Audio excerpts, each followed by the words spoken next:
Hello students, BSc second year के last class के video में यूनिट थर्ड के ionic radii, colour and spectral behaviour और magnetic properties of lanthanide पर discuss किया था। आज की क्लास में लैंथेनाइड संकुचन और इसके परिणाम, lanthanide contraction and it's consequences पर डिस्कस करूंगा। उसमें सबसे पहले लैंथेनाइड संकुचन, लैंथेनाइड कॉन्ट्रैक्शन क्या होता है। लैंथेनाइड तत्वों में शीरियम से लेकर के ल्यूटेशियम तक परमाणु क्रमांक बढ़ने के साथ साथ इनके नाभिकीय आवेश में निरंतर वृद्धि होती है। परमाणु क्रमांक बढ़ेगा तो नाभिक में प्रोटॉनों की संख्या में निरंतर वृद्धि होगी और जिसके कारण नाभिकीय आवेश में भी निरंतर वृद्धि होती है। इसके साथ साथ प्रत्येक तत्व में इलेक्ट्रॉन संख्या में भी एक की वृद्धि होती है, परंतु ये इलेक्ट्रॉन अंतिम कोश में प्रवेश न करके अंतिम कोश से 2 कोश पूर्व N-2 यानी 4f उपकोश में प्रवेश करते हैं। इन इलेक्ट्रॉनों का परिरक्षण प्रभाव कम होता है। जो ये इलेक्ट्रॉन है 4f के इलेक्ट्रॉन, ये इलेक्ट्रॉन सबसे बाहरी कोश के इलेक्ट्रॉन को प्रतिकर्षित उतने नहीं कर पाएंगे, क्योंकि ये आंतरिक कोश हैं, दूरी अधिक है तो प्रतिकर्षण कम होगा तो परिरक्षण प्रभाव भी कम होगा तथा f कक्षकों का आकार भी परिधि के इलेक्ट्रॉनों को परिरक्षित करने के अनुकूल नहीं होता है। अतः नाभिकीय आवेश को संतुलित करने वाला परिरक्षण प्रभाव उतना नहीं होता है।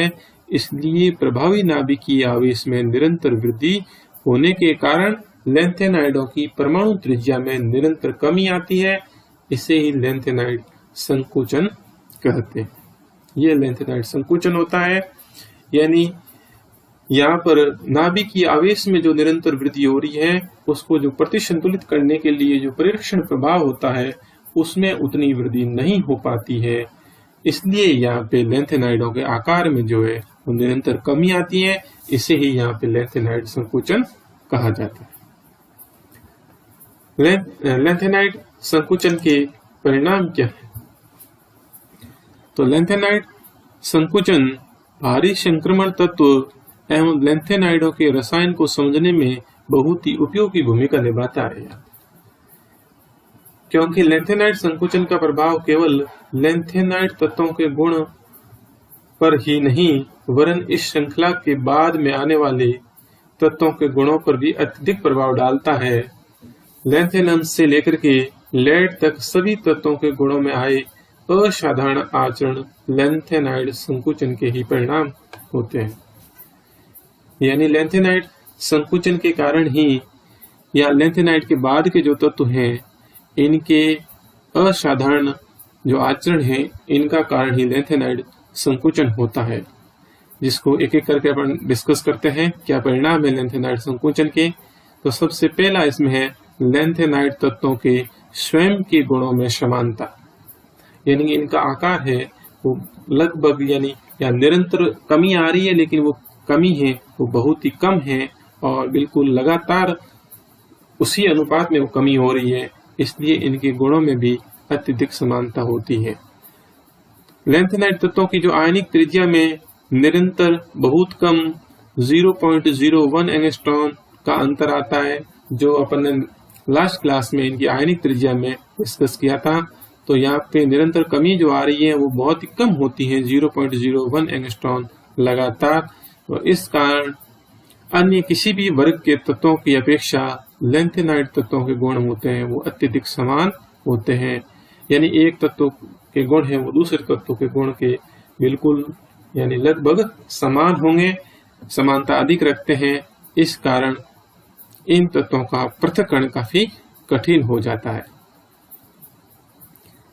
अतः इन्हें पृथक करने के लिए आधुनिक पृथक्करण विधियां जैसे वर्णलेखी विधि, क्रोमेटोग्राफिक मेथड है या फिर आयन एक्सचेंज मेथड है, इनका उपयोग किया जाता है। लैंथेनाइड तत्वों में शीरियम से ल्यूटेशियम तक नाभिकीय आवेश में वृद्धि के कारण आयनन विभव में भी मामूली लेकिन क्रमिक वृद्धि होती है।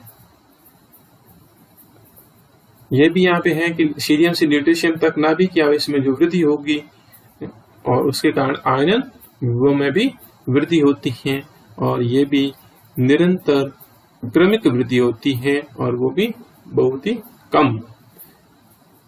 इसी प्रकार सीरियम से ल्यूटेशियम तक क्षारीय सामर्थ्य में कमी आती है। अतः यहाँ पे सीरियम का जो हाइड्रोक्साइड है वो सबसे प्रबल क्षार, जबकि ल्यूटेशियम का हाइड्रोक्साइड है वो सबसे दुर्बल क्षार होता है।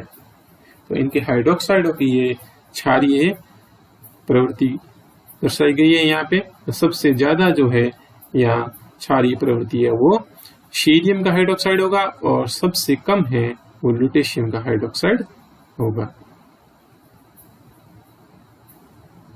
नेक्स्ट यहाँ पे लैंथेनाइड आयनों के क्षारक गुण।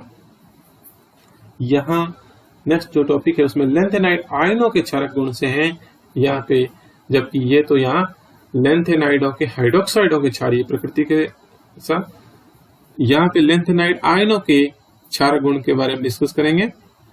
इन लैंथेनाइड 3+ जो आयन बनाता है 3+ ऑक्सीकरण अवस्था में, तो उनका क्षारक गुण किस प्रकार से होता है। लुईस की अवधारणा के अनुसार वे स्पीसीज जो इलेक्ट्रॉन दाता होती है क्षारक कहलाती है। लुईस की जो अवधारणा यही है कि जो स्पीसीज इलेक्ट्रॉन दाता है वो क्षारक है, और जो इलेक्ट्रॉन ग्राही है वो अम्ल। तो यहाँ पर जो स्पीसीज इलेक्ट्रॉन दाता है वो क्षारक होगी।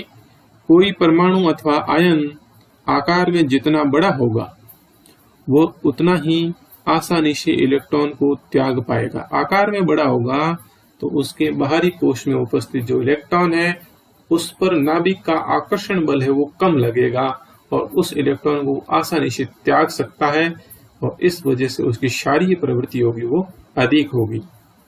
यही बात है कि आसानी से इलेक्ट्रॉन को त्याग पाएगा, क्योंकि उसके इलेक्ट्रॉन नाभिक से उतनी ही दूरी पर स्थित होंगे, अर्थात वह उतना ही प्रबल क्षारीय होगा। यानी नाभिक से जो इलेक्ट्रॉन है वो जितनी ज्यादा दूरी पर होंगे वो उतना ही प्रबल क्षारीय होगा, यानी इलेक्ट्रॉन को आसानी से त्याग पाएगा। लैंथेनाइड संकुचन के कारण लैंथेनाइड आयनों का आकार निरंतर घटता है। लैंथेनाइड संकुचन के कारण यहाँ सीरियम से ल्यूटेशियम तक आकार में निरंतर कमी आती है, आकार कम होता है, अतः इनकी इलेक्ट्रॉन देने की क्षमता घटती है।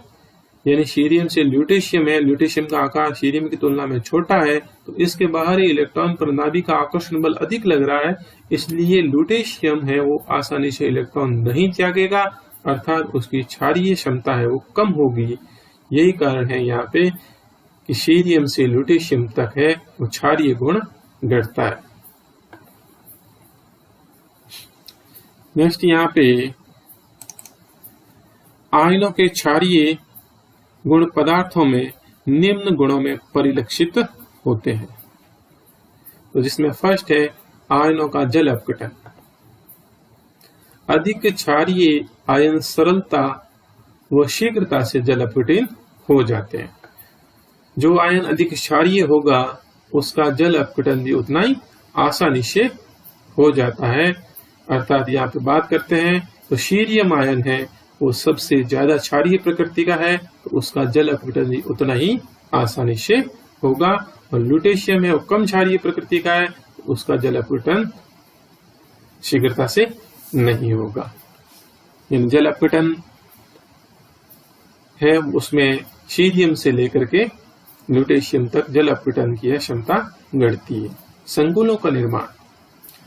जो धनायन जितना अधिक क्षारीय होगा उसने संकुल बनाने की प्रवृत्ति उतनी ही कम होगी।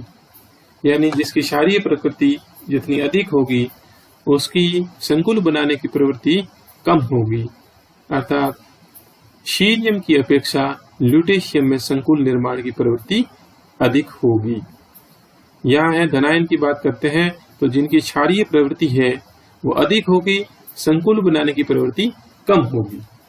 यानी क्षारीय प्रवृत्ति जहाँ शीरियम की है वो अधिक है तो उसकी संकुल बनाने की प्रवृत्ति कम होगी, और ल्यूटेशियम की क्षारीय प्रकृति है वो कम होती है तो उसकी संकुल बनाने की प्रवृत्ति है वो अधिक होगी। नेक्स्ट यहाँ ऑक्सी अम्लों का उष्मीय विघटन। ऑक्सी अम्ल जितना अधिक क्षारीय होगा वह उतना ही शीघ्रता से विघटित हो जाएगा। यानी जिसकी क्षारीय प्रवृत्ति अधिक है वो शीघ्रता ही विघटित हो जाता है। इसका मतलब यह है कि जो शीरियम के ऑक्सी अम्ल है उनका उष्मीय विघटन है वो उतना ही शीघ्रता से होगा क्योंकि उनकी क्षारीय प्रवृत्ति है वो अधिक है, जबकि ल्यूटेशियम की जो ऑक्सी अम्ल है उनका उष्मीय विघटन है वो कम होगा क्योंकि उनकी क्षारीय प्रवृत्ति है वो कम है। लवणों की विलेयता। अधिक क्षारीय लवण जल में अत्यधिक विलेय होते हैं। यानी जिसके क्षारीय लवण है वो जल में अधिक विलेय होंगे, तो शीरियम के जो लवण है वो जल में अधिक विलेय होंगे ल्यूटेशियम की तुलना में। नेक्स्ट यहाँ अपचयक गुण। जो आयन जितना आसानी से इलेक्ट्रॉन दे सकता है, इलेक्ट्रॉन त्याग सकता है, अर्थात तीव्र क्षारीय होगा तथा उतना ही तीव्र अपचायक होगा। यानी इलेक्ट्रॉन त्यागने की प्रवृत्ति ज्यादा है, क्षारीय प्रवृत्ति ज्यादा है, वो उतना ही प्रबल अपचायक होगा। अर्थात संकुचन लेंथेनाइड के संकुचन के कारण लेंथेनाइडों के क्षारीय गुण में कमी आती है। लेंथेनाइड संकुचन के कारण लेंथेनाइडों के क्षारीय गुण है उनमें कमी आएगी शीरियम से लेकर ल्यूटेशियम तक। और यहाँ पर बात करते हैं तो शीरियम जो है उसका क्षारीय गुण है वो अधिक है, यानी इलेक्ट्रॉन त्यागने की प्रवृत्ति अधिक है तो वो उतना ही अधिक अपचायक प्रवृत्ति वाला होगा। और ल्यूटेशियम है उसकी इलेक्ट्रॉन त्यागने की प्रवृत्ति कम है तो वो उतना ही कम अपचायक होता है। अतः शीरियम से ल्यूटेशियम तक जाने पर अपचायक गुण भी कम होता जाएगा। ये यहाँ पे इनके आयनों के क्षारकीय गुण और जिनके अंदर कई पदार्थों के अंदर ये परिलक्षित होते हैं उनके बारे में डिस्कस। और नेक्स्ट यहाँ पे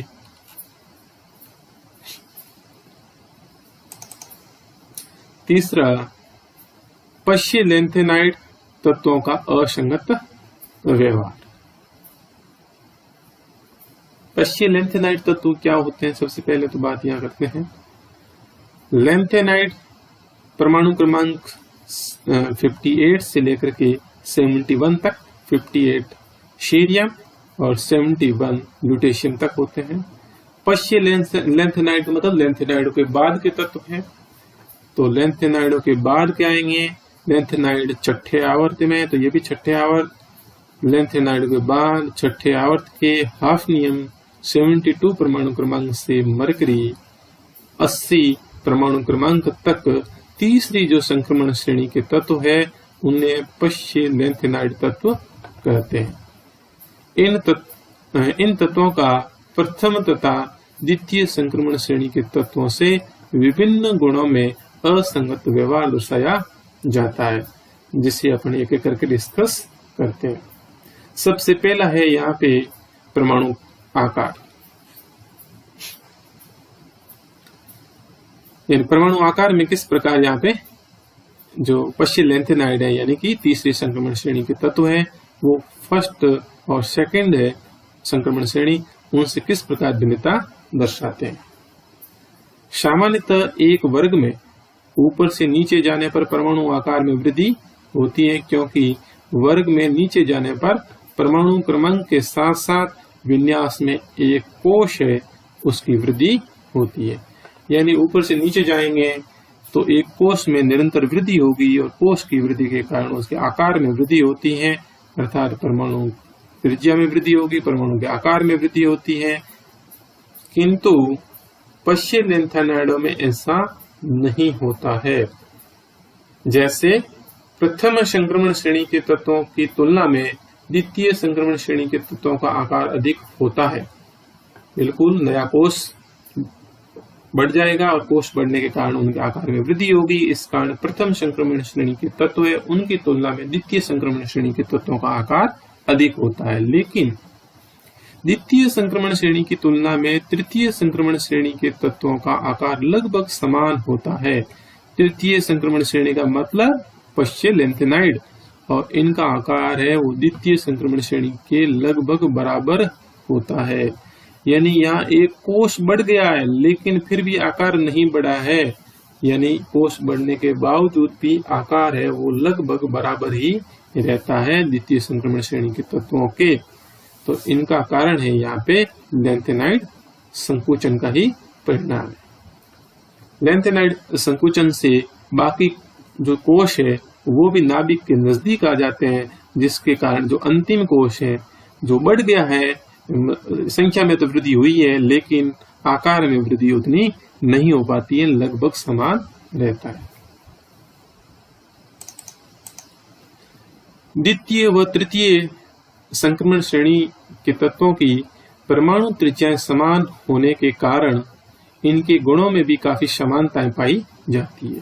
तो द्वितीय और तृतीय संक्रमण श्रेणी के जो तत्व है इनकी परमाणु त्रिज्याएं लगभग क्या होती है, समान होती हैं, तो इनके अन्य गुणों में भी काफी समानता पाई जाती है। इसी कारण प्रकृति में भी इन दोनों श्रेणियों के तत्व खनिज के रूप में एक साथ पाए जाते हैं, अतः इनका पृथक्करण करना भी कठिन होता है। नेक्स्ट यहाँ पे सेकंड पॉइंट, घनत्व। प्रथम संक्रमण श्रेणी के तत्वों की तुलना में द्वितीय संक्रमण श्रेणी के तत्वों का घनत्व थोड़ा अधिक होता है।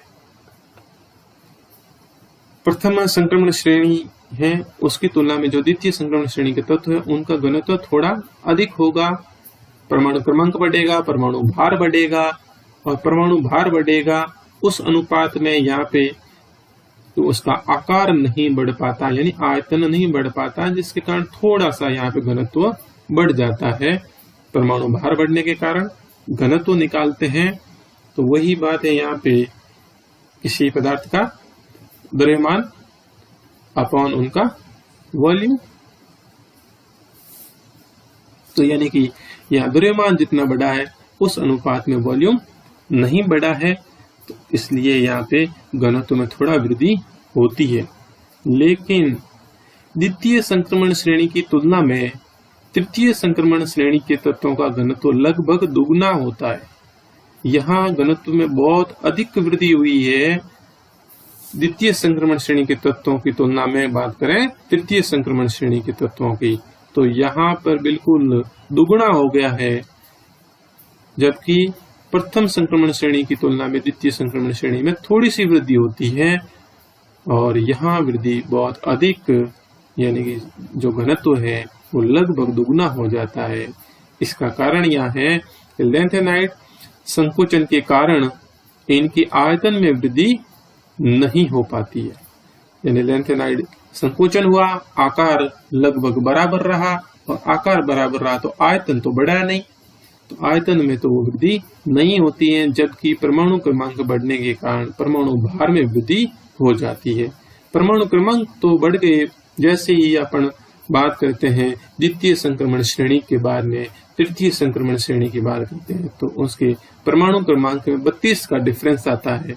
तो परमाणु क्रमांक में वृद्धि हुई, परमाणु भार में वृद्धि हुई, और जिसके कारण इनके घनत्व में अत्यधिक वृद्धि हो जाती है, क्योंकि इस अनुपात में आयतन इनका नहीं बढ़ता है।